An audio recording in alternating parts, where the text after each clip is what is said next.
All right. They were trying to bring in a new board and letter sheet. Let me just write like that. All right. So whatever we are doing today, because I'm mixing up so many students, yeah, there is a very important group here that I missed out on something. I don't know how we missed it out, which I would want us to write at the back of the books, what we call flexible budgeting. Because now the other group haijaanza process costing, nikianza tena hiyo itatusumbua. So flexible budgeting will be something that we can all of us understand pretty fast. And this student who has drawn here kindly, if you can be very nice, if you know how to do it, are you able to delete that blue thing? That is if God touches you. Flexible budgeting. Flexible budgeting. So from your understanding this word flexible, when we mention the word flexible, what comes to your mind, my good students? Something which changes, right? Something that changes. So basically this will be a budget which you shall be doing what here, somebody? Why they are not talking to me? They don't know how important this thing is. If they knew, wangekuwa aggressive nayo, wangekuwa aggressive sana nayo. So right there pretty fast, let me get my email here. Tell us there that a flexible budget is a budget that is adjusted. Is a budget that is adjusted. Is a budget that is adjusted to the actual level of activity. I repeat, a flexible budget is a budget that is adjusted to the actual level of activity. To the actual level of activity, rather than being fixed at one level. Rather than being fixed at one level. Soda yangu iko wapi? Unajipenda peke yako tu. A flexible budget is a budget that is adjusted to the actual level of activity rather than being fixed at one level. It provides a more realistic comparison. It provides a more realistic comparison. It provides a more realistic comparison between. It provides a more realistic comparison between budgeted and actual performance. It provides a more realistic comparison between budgeted and actual performance. Full stop there. Give me a small title there. Purpose of flexible budgets. Purpose of flexible budgets. Purpose of flexible budgets. Or even objectives. Sometimes they ask us to give them objectives of a flexible budget. Number one, to compare like with like. To compare like with like. Compare like with like. Like this, to compare like with what here? With like. Into brackets, actual versus adjusted budget. Into brackets, actual versus adjusted budget. The second purpose, to provide meaningful variances. To provide meaningful variances. To provide meaningful variances. Number three, to improve performance evaluation. To improve performance evaluation. To improve performance evaluation. To improve performance evaluation. Now, ladies and gentlemen, the most important thing will be for us to appreciate how we normally get flexing ratio. Here you must always compute what we call the flexing ratio. How do we get this flexing ratio? I repeat something. I can repeat, I don't have a problem. Are we okay? So flexing ratio, we normally take the actual budget, actual output, sorry. Actual output divided by budgeted output. Anytime they want us to do a flexible budget, we must always take the actual output divided by budgeted what here, somebody? Output. Yes. So mention there illustration. Illustration. For us to be able to appreciate, ladies and gentlemen, this one, we must do some small little example here, really. Little example, really here. So we have here budget, and then we have here actual. So we start with the output. The output here is 1,000. The actual is 800. 800 units. You can double underline that. That is output. So the budgeted output is 1,000 units. Actual is 800 what here? 800 units. And then, ladies and gentlemen, now we happen to be having our cost card. So our cost card, we start with what we call direct material. Direct material cost. So direct material cost, ladies and gentlemen, here we have, in this case here, direct material cost, we have 500,000. This is, in this case here, 550,000. Then we have direct labor cost. Direct labor cost. Here we have 600,000 budgeted. Here we have, in this case here, 520,000. 520,000. Then we have variable overheads. We have variable overhead. Variable overhead cost, where this is 300,000 and this is 280,000. 280,000. And then we have fixed overhead cost. Fixed overhead cost.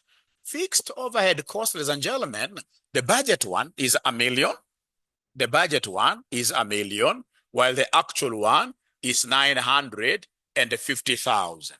950,000. So we are required here to do something very simple. We are required here to do something pretty simple. Number one, we are required here to develop a flexible budget. Develop a flexible budget. Develop a flexible budget. And then number two, compare flexible budget and the actual information and the actual info and the actual information to determine variances. To determine variances like that. To determine variances. So wanafunzi wa online, I would want to get confirmations from you whether we are together up to here. Have you been able to write this question, the online students? And I'm so happy today. I can see we are 50 something. We must be smelling the coffee of exams. Exams must be just around the corner, right? Two possibilities: either the exam is very near, or the higher you go, the cooler it becomes. So anytime you hear about this examiner talking about what here, somebody, flexible budget, you must start by giving us a flexing ratio. Yeah, flexing ratio, or at times they call it the flexing index. Flexing index. So is there somebody who can give me the flexing index here from the formula that I've just given you up there? From the formula that I've just given you up there, ladies and gentlemen, are you able to give me this flexing index? Purity Kananu, great. 0.8, eh? Terry must be a very good student. OM must be a very good student. Thank you very much. Because what they have known, these great ninjas, they have already known this. They have already known this, that we have what we call the flexing. We have what we call the flexing ratio. We have what we call the flexing ratio. And to get this flexing ratio, we normally take actual output. We normally take actual output, yeah? And then we divide this by what, yeah, somebody? Budgeted output. Budgeted output. At times they use the word production, eh? It will be actual production all over budgeted production. So if they change the words, they shall never confuse you. Now, ladies and gentlemen, this actual output have given me the figure. The actual output, I'll be able to pull it from this actual 800 divided by what here, somebody? 1,000, which will give us what figure? Somebody here? 0.8, which will give us 0.8, which will give us 0.8. Now, ladies and gentlemen, once you get that, now I want to give you the idea behind this. I want to give you the idea behind this. So the idea behind this, which is really, really important, is that you use this flexing index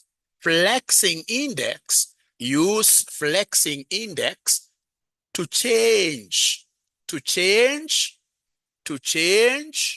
variable costs. Use the flexing index to change what? Variable costs. That is a very, very important thing, because we can only flex variable components. We can never flex fixed costs. Never. So how do we do this, Mwalimu? This note, use flexing index to change variable what here, somebody? To change variable costs.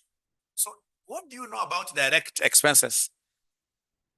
The word direct means what here? Variable. So any variable thing shall be multiplied by point what here, somebody? 0.8. Any variable item shall be flexed. What will happen to the fixed overhead cost? That will remain the same. That never changes. That one never ever changes. So we only flex, we only change those flexible items, and the flexible items are what here, somebody? Those are variable or direct costs. Now, my good students, having understood that, I would want us to come here and write the terminology there, flexible budget. So you write there, flexible. So you write here, flexible budget. So we are writing there, flexible budget. So we are going to copy this the way it is. So we have what here, somebody? Direct mat costs. So the direct mat cost, when you flex, it will be 500,000, this one, times 0.8. The other thing you're supposed to be knowing, my friends, is that you only flex the budget, Don't flex the actual. Never flex the actual. Utapata mwingine amekimbilia hapa, ananiambia, mwalimu sasa, mimi nimeflex actual. And you see me, I'm very friendly. So most of these guys, they even come and tell me after exams, mwalimu, you are a very good man. Come, we take a kanyama here. So when I go there, and then they start telling me that they flexed actual. We only flex what your budgetary item, and not all the budgetary items, but the variable ones. So then what is the figure that we have here, the flexed direct material cost? 500,000 times 0.8. 400,000? 400,000, right? 400,000. I presuppose that the online students are able to see what Mwalimu is doing. The online students, I believe they're able to see what I'm doing. Thank you so much. Then we have here direct labor cost. So the direct labor cost, ladies and gentlemen, I'm taking here 600,000 times 0.8, which then will give me what figure? Thank you so much, Nashetu. Thank you so much, Terry. Terry is giving me 480,000 here. Terry is giving me 480,000 there. After that, ladies and gentlemen, I can see variable overheads. From that, I can now see the variable overheads. Variable overheads, ladies and gentlemen, what do we have here? We have 300,000 times 0.8, these ones here, which gave you guys what figure? 240,000, which gave you guys 240,000. Now, ladies and gentlemen, having gotten that, I would want us straight away to go to the fixed overhead cost. So the fixed overhead cost, don't flex this. Fixed overhead cost, ladies and gentlemen, generally fixed cost, Kikuyu watasema kwamba hizi ni zile cost ambazo ziko na hinya. Unajua hinya ni nini? Hinya. Nguvu. Yeah. That is why we call them what here, somebody? Shut down costs. If you're not able to pay them up, you'll close your business because it's rent, etc. Those ones shall never be flexed. If you get 0 students, if you don't sell anything, you can't go down on your knees and then you start begging your landlord to reduce rent. Those ones will always remain the same. They're always carried at 100% the way they are. Don't flex them. Don't flex them. Don't flex them. Don't flex them like that, which is what here? $1 million. So number one, we are done with the number one. Now we go to number what here, somebody. Number two, where they want us to do side by side, we place the actual stuff here to enable us, give them what here, somebody? Variances. Variances. So what is the actual material cost? What is the actual material cost? I can see the actual is here. The actual, I can see it here. So the actual material cost, mwalimu, hiyo ni 550,000. 550,000. Direct labor cost ni ngapi, somebody? 520,000. Ooh, all right. And then, ladies and gentlemen, the variable overhead costs are what? Yes, these ones, you copy them the way they are. You copy them the way they are. So in this case here, the variable overhead, I'm able to see a figure of 280,000, right? And then I can see for fixed overheads, I have a cool 950,000. And then now we shall be able to come here and give them what here, somebody? Variances. Variances. I hope I'm not moving very fast. I just wanted to clear this section. I hope the online ninjas are able to follow. I hope. Thank you so much. I can see OGMO. I can see OGMO. These guys are following. So please go ahead and give me the variances there. Variance means that you're subtracting.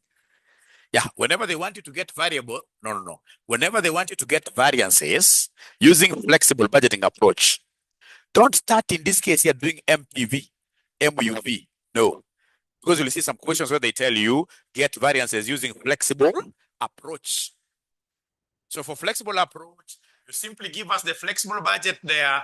And then in this case here, we have what here, somebody are, and then you start subtracting. So we start with the first one, which is direct material cost, where we take 400,000 minus 550,000. That gives us what here, somebody?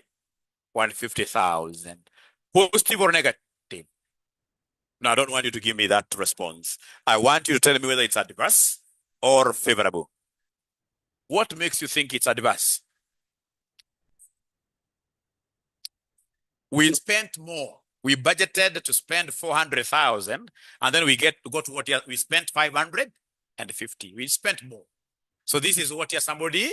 Adverse. This is adverse, like that.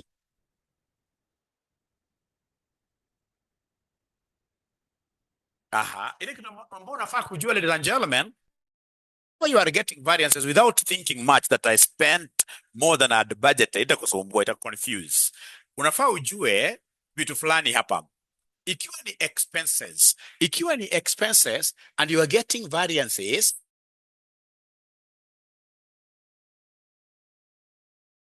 for those of you who are privileged to be having children, mtoto anapozaliwa namna hii, this is a problem. We shall overcome. Mtoto anapozaliwa namna hii, akianza kuongea kabisa, jina ile ya kwanza anaongea kabisa ni gani?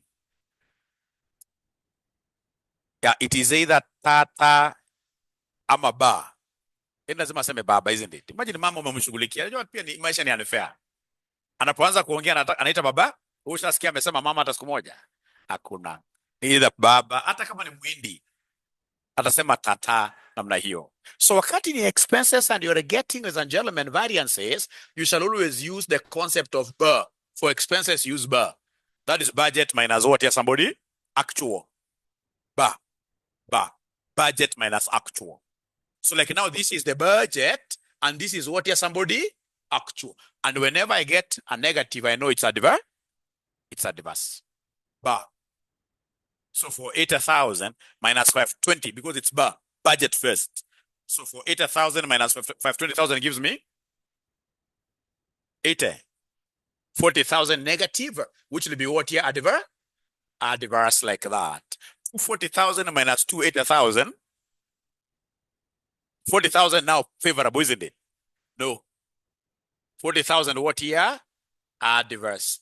40,000 adverse. And then lastly, for fixed overheads, ladies and gentlemen, I can see abracadabra here. For fixed overheads, ladies and gentlemen, I can see abracadabra there. Are you able to see that abracadabra? So the abracadabra that we have here is a million minus 950,000, which gives me 50,000 favorable, isn't it? 50,000 favorable. So please do me a favor. Please, come and add all those variances, please. Add all those variances, please, for you to be able to give me total variance. So it will be minus 150,000, minus 40,000, minus 40,000, plus 50,000, which gives us 180,000. 180,000 what here, somebody? Adverse, eh? Let me see what my online students are telling me. Let me see what my online students are telling me. 180,000 what here, somebody? Adverse, thank you so much. Now, could you kindly be of a favor to me? Yeah, please come here and give me the total is here. What is the total cost here? The total budgeted cost. Please give me 400,000 plus 480,000 plus 240,000 plus a million. 2120,000. Thank you so much. How about the total actual? Total actual, please add up. Total actual. This one here will give me what figure? Oh, yeah, they are not even talking to me. Huh? Actual.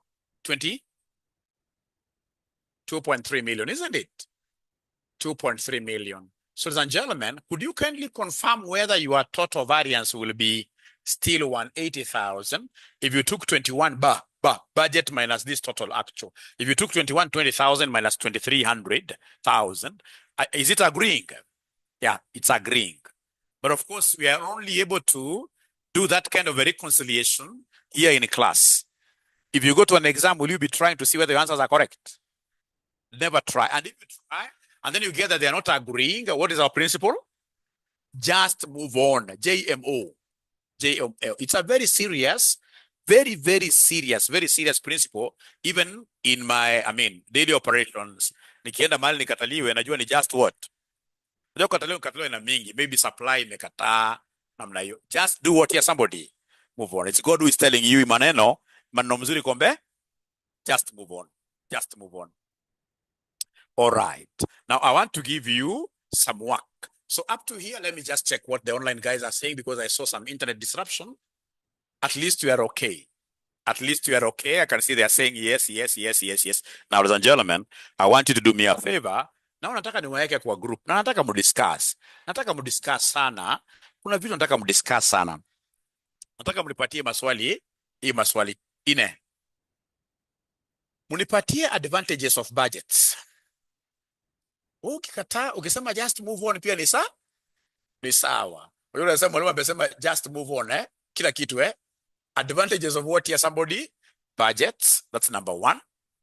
Number 2, I want you to differentiate between incremental budgeting, incremental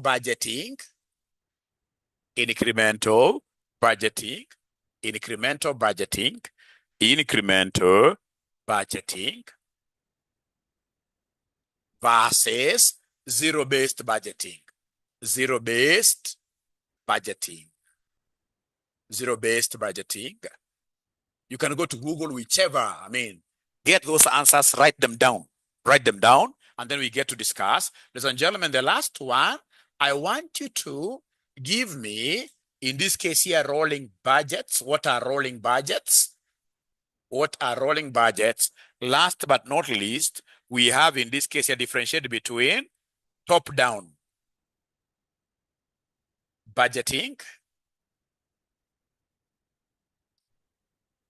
versus, in this case here, bottom-up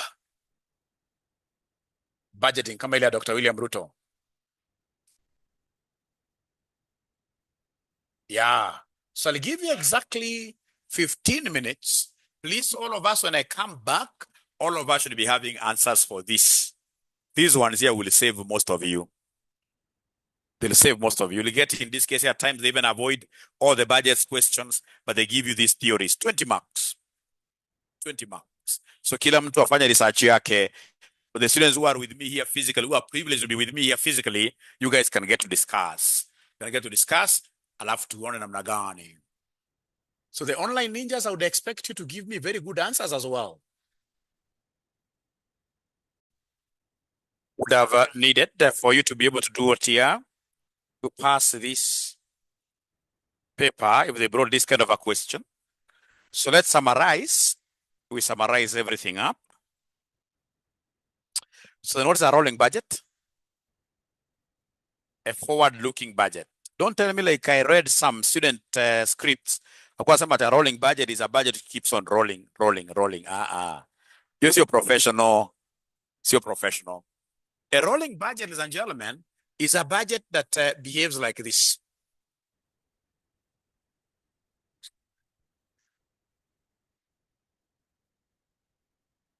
So we have here January, February, March, April, May, June, July, August, September, October, November, December. So assuming we have done a budget for 2021, 2026, and this budget happens to be a rolling budget. No, let me talk of 2027 because you are ready to be there. You know, budget, we prepared budget quite early in advance. So we've been able to do a budget of 2027. So 2026 is over. We start now, January 2027. So January 2027, we push our actual versus our budget, and then the month is over. The month of January is over. If it's a rolling budget, we will scrap the already, in this case here, exhausted period. Any period that we have already been able to consume, we scrap it out of our budget, and then we replace it with the next year's what year?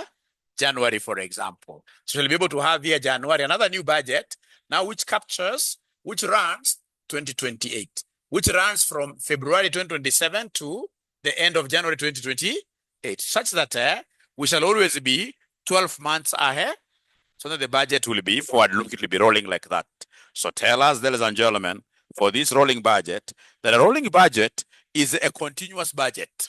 I know you wrote yours, but it's no problem. It's a continuous budget that is updated regularly.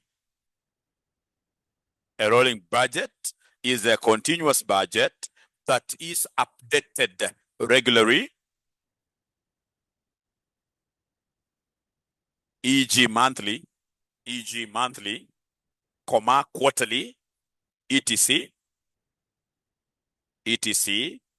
by adding a new period, as the current one ends, by adding a new period as the current one ends. A rolling budget is a continuous budget that is updated regularly, e.g. monthly, quarterly, etc., by adding a new period as the current one ends. This has been asked severally. Advantages of rolling budgets. Advantages of rolling budgets. Advantages of rolling budgets.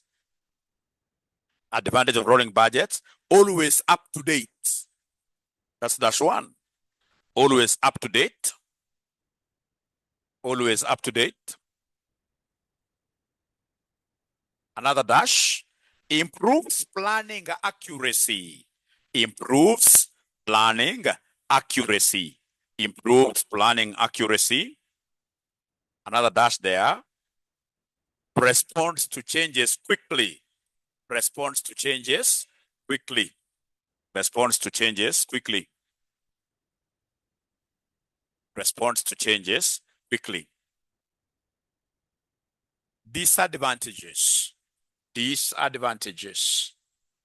Disadvantages of rolling budgets. Of course, number one, it needs expertise. A rolling budget needs expertise, which is rare. Which is rare. Needs expertise. Number two, time consuming. Expertise, time consuming. time consuming. The last one requires frequent revisions. Requires frequent revisions. So meaning that it may need intensive labor. You may need a department which purely exists to be making whatever budgets like that. So those are rolling budgets. With your permission, I'll go to an incremental budget. So incremental budgets, of course, are those budgets that are used by lazy companies, lazy countries, like Kenya is a lazy country. For an incremental budget, don't write that. For an incremental budget, ladies and gentlemen, we don't develop a budget from scratch. We look at this year's budget, and then we add like 10% for next year, isn't it? So we have this year's budget being the base. We simply say, take everything of last year, multiply it by 1.1, 1.1. That's an incremental budget. So right there, incremental budget. An incremental budget is prepared. An incremental budget is prepared. And an incremental budget, sorry. On break to discuss what's written on the board. Number 1 to 4. So Anne Monene, what haven't you written? Is it disadvantages? Anne Monene, is it disadvantage of the rolling budget? You simply write high level. Now you're writing high level. Like, for example, definition of rolling budget. It is a continuous budget that is updated regularly. Updated regularly, e.g., monthly, quarterly, etc. by adding a new period as the current one ends. A rolling budget is a continuous budget that is updated regularly, e.g. monthly, quarterly, by adding a new period as the current one ends. What you could do to Anne Monena and the rest who have not been able to take up these notes simply because they came in a little bit late, etc. Is there a possibility of somebody taking a screenshot of what you have written and then send it to the group for them to also have advantages and disadvantages? So DT, great.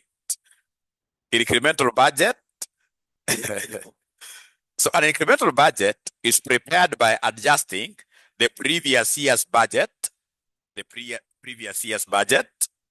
for expected changes. An incremental budget is prepared by adjusting the previous year's budget for expected changes. Does it have any advantage which will make lazy companies and countries to like it? Oh yes, mention the advantages. Number 1, simple. Simple to prepare. That's why lazy people, lazy companies like it. Simple to prepare. Number 2, quick to prepare. Quick. You can prepare this quite quickly. So it's not time consuming. Not time consuming at all. Yeah. Disadvantages. Encourages inefficiency. Hata ukiwa lazy manager who did what we call budget padding, you're not able to consume your budget effectively last year. Come this year, baada kunyang'anya, tunasema hapana, sini incremental, tunakuongeza. Yeah, so it encourages what? Yeah, somebody? Inefficiency. It ignores waste. That's number 2. Ignores waste. Another dash there. Assumes that the past is always correct. Assumes that the past is always what here? Correct. Because we are making use of the past to predict our future budgetary estimates. So long as upate juju, tunaenda mbele. So tuende kwa zero-based budget. If you go to American companies and American government, UK, European countries, most of them, they are making use of what we call zero-based budget. And a zero-based budget, ladies and gentlemen, you must always justify every budgetary item. Justification. So here you don't look at what we had last year. You tell your managers and everyone else, ladies and gentlemen, in this case here, to come up with budget estimates over every activity, and then they justify. They justify. So tell us there that a ZBB, we normally call it ZBB. ZBB for zero-based budgeting. Starts from scratch into brackets 0. Starts from scratch into brackets 0. And every expenditure must be justified. And every expenditure must be justified. So the key thing is that nothing is assumed. No. Everything is justified. If you're not able to justify, we won't be able to give you any budget line. Advantages dash eliminates waste. Advantages dash eliminates waste. Number 2, improves efficiency. Improves efficiency. Number 3, it is a better resource allocation system. It is a better resource allocation system. So we'll only be able to allocate resources to justifiable activities where we shall be able to get a return on investment. So it's a better resource allocation system or model. Disadvantages? Hebu niambie disadvantage. Time consuming, yes. Always time consuming.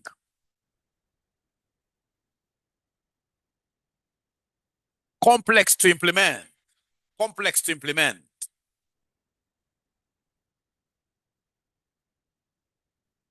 Requires skilled managers. Requires skilled managers. I like what I'm seeing Bonita telling me. Costly to implement. Savlane wants me to repeat. I don't know what they want me to repeat exactly. Is it advantages, disadvantages? Savlane, remember it's high level. Yeah, it requires more effort. It's expensive. I like that. Is it possible for somebody to screenshot their disadvantages and then send this to Savlane? Disadvantages, remember, this is a very time-consuming exercise. It's very complex to implement, requires skilled managers. You've been told others they are very, very expensive, etc. My friend Savlane, I hope you're together. Yes. Yes. We explain it is expensive.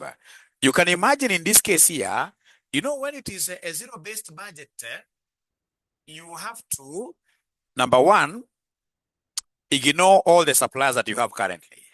And you start collecting information from scratch. Because everything you're assuming everything is not okay. So you invite fresh bids. You have all your managers. In this case, you're trying. I mean, you will be forced in this case here to have a whole department doing zero-based budget. Yes.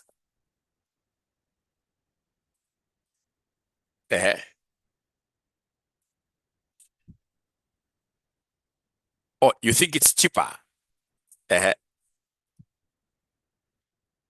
Okay. When you compare department,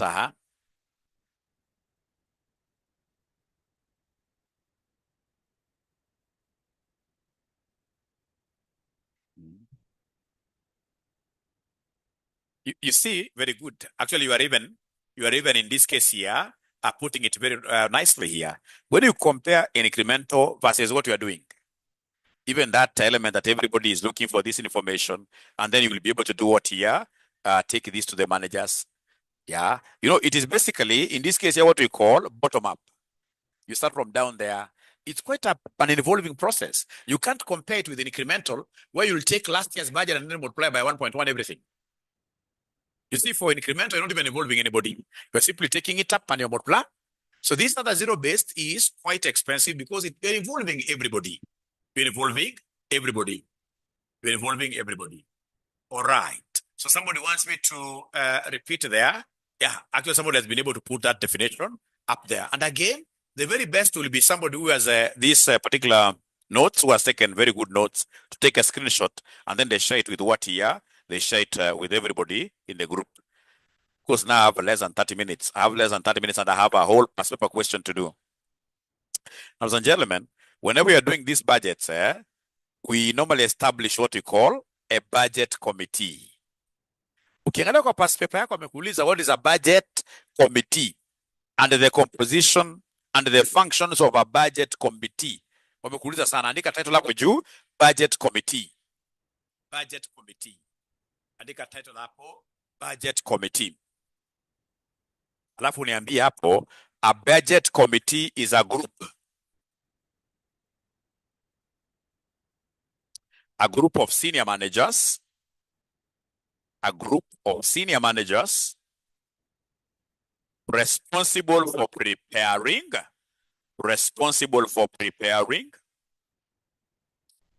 coordinating, and monitoring budgets. I repeat, a budget committee is a group of senior managers responsible for preparing, coordinating, and monitoring what ya somebody budgets. And you get a title up, composition of the budget committee. I'm so sure, madam, at your workplace, you must be having a budget committee, inakuwa ya watu kama watatu namna hii. So composition of the budget committee, number one, finance manager. Finance manager. That's number one. We have departmental heads. Departmental heads must sit there. May not be everybody, but at least. Then number three, we have a senior executives. Senior executives. And always, the finance manager is the chair. Finance manager is always the chair of this committee. Functions of the budget committee. Functions of the budget committee. Functions of the budget committee.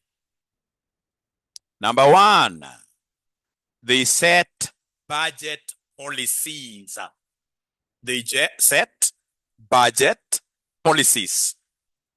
So they normally develop what we call a policy manual, a budgetary policy manual. Number one. Number two, Number two, coordinate departmental budgets. Coordinate departmental budgets.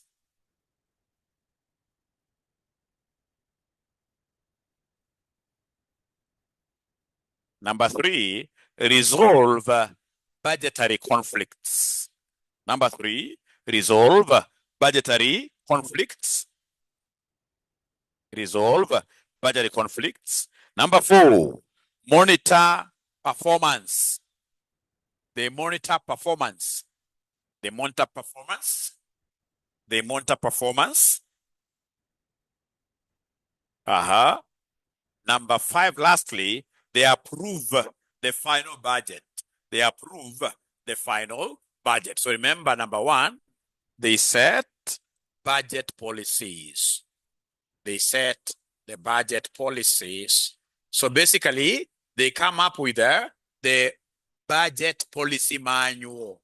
Budget policy manual. Budget policy manual.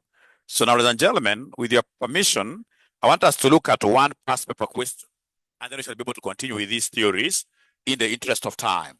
Let me bring my book.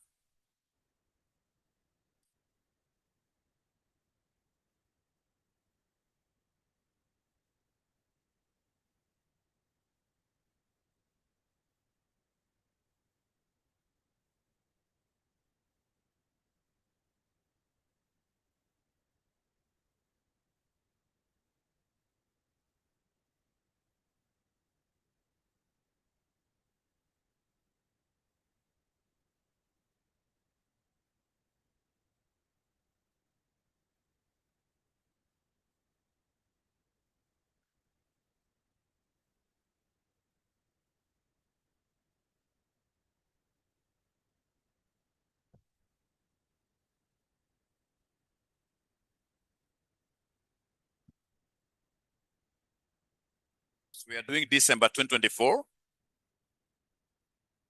December 2024. December 2024. Question number 4. We start with question number 4C. December 2024. Question number 4C. Once you get it, mention there, oh yeah, December 2024. Question number 4C. Albo. Alto, not albo. Alto. Once you get it, ladies and gentlemen, you mentioned right away. Correct. Are we there? Thank you so much. Thank you so much. So you're told Alto Limited manufactures a single product branded PQ. The following data relates to its operations for the month of October 2024. So we have sales, production. We have sales there. You can see everything there. They want us to give them a flexible budget for the month of October 2024 for the actual sales of 29,000 units. So we have budget here. Then we have actual there. Yeah. So they wanted to confuse you. They gave you the sales units. So we have 30,000. And then here we have 29,000. 29,000. Then, ladies and gentlemen, we have production. Production, we have 30,000.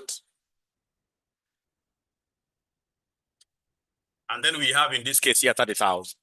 So from this information that is given, I want somebody to give me a flexing ratio.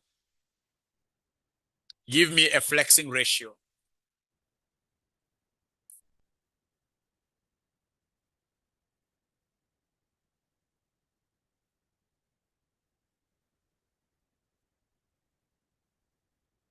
Give me a flexing ratio, and I would want to be very, very clear here.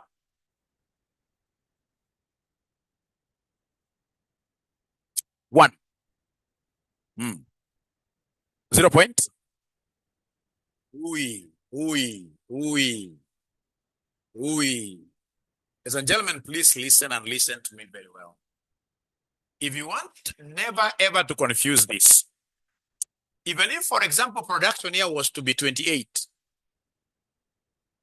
even if production was to be 28,000, whenever they give you sales and then they give you what, somebody, you have to be very careful because they want you to get a 0. This is an examiner who does not wish you success. Whenever they give you sales and production, remember to end up kwa expenses, tunasema cost of sales. Because in this flexing concept, we don't have space for inventory. Another space for inventory. All right. So then whenever they give us the 2, always remember that the flexing ratio formula changes a little bit. So you talk over actual units sold all over, in this case here, budgeted sales units. So basically you use sales. With your production, you'll be building what we call inventory. So use sales. So then that will be 2,900,000, over 30,000. So you take the actual is 29,000, and this is what here? 30,000. Don't confuse that. And if the answer you are getting is ugly, the decimals, don't use those decimals. Use 29 over what here, somebody? Use 29 over 30, like that, as a fraction. And then you can go ahead and do your flexible budget. So this one, I will be able to go ahead and do my flexible budget. So I have my flexible. I love management accounting. It is the best subject in CPA, best. So flexible budget. So we start with sales. So we have direct materials. We have direct labor. Fixed overheads. Then we have, in this case here, the net income. I will not flex that. So the first one I can see is for 20,000. Direct materials, ladies and gentlemen, direct materials, I can see 120,000. Then we have direct labor. What am I able to see there? 150. 150,000. 150,000. Then we have fixed overheads of 67,500. So remember, when it's flexed, you must multiply flexible items, variable items, with the flexing ratio. So times 29 over 30. Times 29 over 30. Times 29 over 30. This one will not be flexed whatsoever. This one is fixed.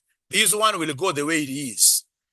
So is there somebody who is able to give me this figure for 20,000 times 29 over 30?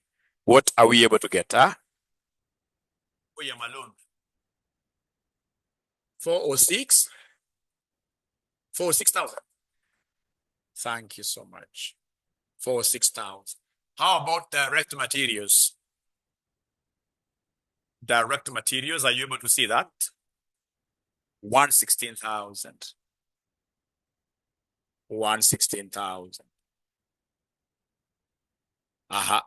Inakuja 145,000. How about fixed overhead? They remain the same, isn't it? 67,500. And now you are through with your flexible budget. Remember, this examiner never wanted a variance statement, eh? So the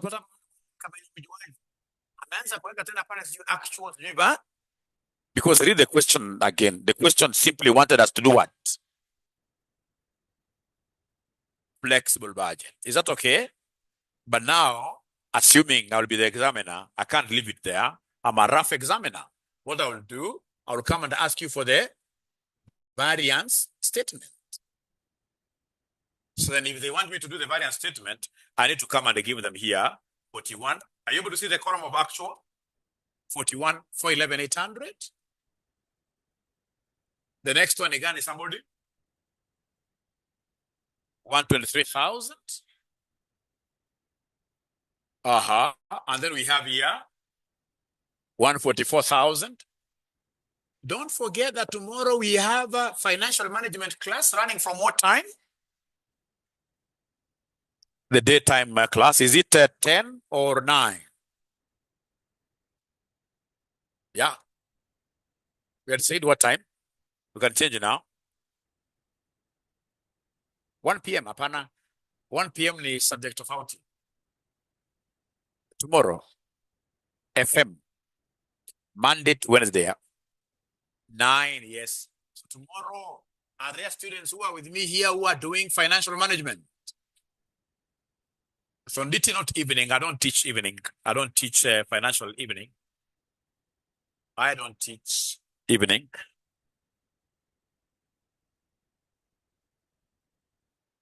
So come here and they give us variances. So variances, remember if it is expenses is B. Expenses is B. Budget minus what? Yes, somebody? Actual. How about sales? Sales, when I want to get my variance, it will be ob. If you want to get it always right. So like the first one is sales, isn't it? So this will be ab. You take actually here, minus what? Yes, somebody? Budget. So can somebody give me this variance? 411,800 minus 406,000. What are we getting? 10,000? 10, I'm at 5. 5,800 favorable, right? Because you got to what? Yes, somebody, if you look at this very well, remember, don't tell me that these are sales variances which are exceptional. No. When you do ab, then the sign now takes care of itself. You can see the sales here. Actual sales was higher than the budget. And then now when you go to expenses, like now here we have expenses, material cost, etc. Now this one is B. It's budget minus what? Here somebody? Actual. So is there somebody who is able to give me this bar thing? 7,000 adverse. Negative that is, isn't it? All right. And then we have 145,000 minus 144,000, which gives me 1,000 positive, isn't it? So that is what, here somebody? Favorable, isn't it? And then lastly, ladies and gentlemen, lastly, 67,500 minus 70,000. That gives us what figure? 2,500. Adverse, I'm told. Don't even get the totals, but you can just try this one. Yeah, you can try this one, but why should you do it? Don't even try to get nothing over that. We'll only mark those variances, and that will be it. Ladies and gentlemen, it has been a pleasure hosting you this afternoon. I'm looking forward to meeting you again tomorrow now for financial management. So what I've given you is enough dose. I have another class starting at 4 exactly, not 4. Is it 4 or 5? Ngoja kidogo.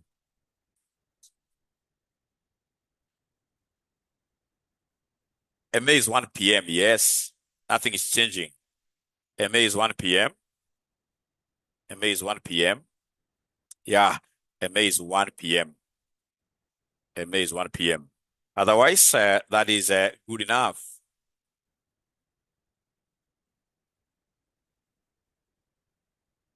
It's my next class is supposed to be beginning at 4. Yes, we shall overcome.